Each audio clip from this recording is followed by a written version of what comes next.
Castlevania III is often lauded for its visuals, music, multiple playable characters, and branching paths. These accolades are well deserved. The game looks fantastic, the music is superb, and the choices of different characters and routes were nice additions that would carry over into future titles in the franchise. But is it actually a good game?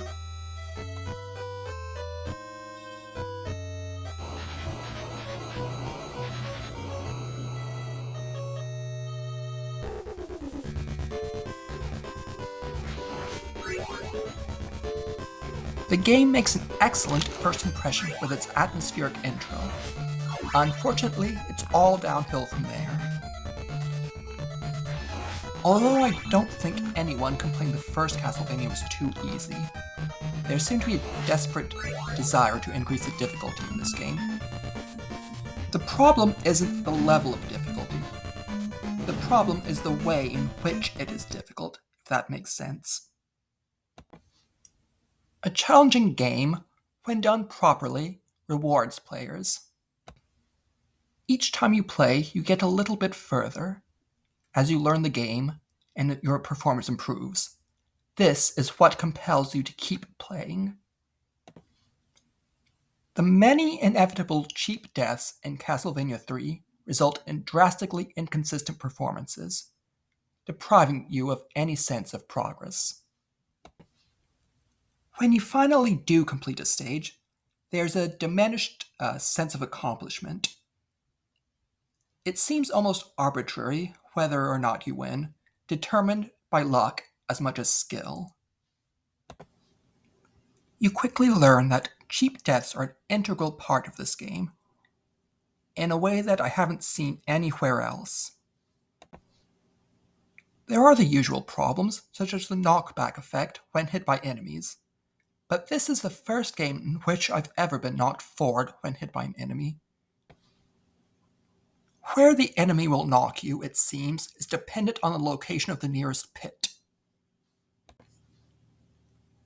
Anybody who has ever played Castlevania knows the deadliest obstacle is stairs. Rather than recognizing the flawed mechanic as a problem that needed to be solved, which it was, they embraced it and made much of the game look like it was designed by MC Escher. That may sound cool, but it isn't. Additionally, the game requires equal parts luck and skill. I suppose this is true of all games, to a certain extent, but Castlevania III demands perfection. Yet, that isn't enough. You could play flawlessly and still be defeated by the whims of the game. Cheap deaths are a core feature of Castlevania III.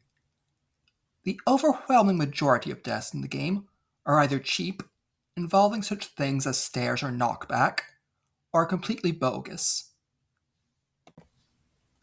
Common examples include successfully ducking something and taking damage anyway, or whipping something, such as a fireball, without destroying it. Worst of all, the game just isn't fun. I found it an unpleasant experience, almost like a chore. If a game isn't fun, it simply isn't good, however impressive some ideas and superficial aspects may be. Ultimately, Castlevania III is a mix of excellent aesthetics, fantastic atmosphere, innovative ideas, and fatal flaws. It's certainly not a terrible game, but I don't think I can say it's a good game either. For me, the bad just outweighs the good. At least it's better than Castlevania 64. That concludes my diatribe about Castlevania 3.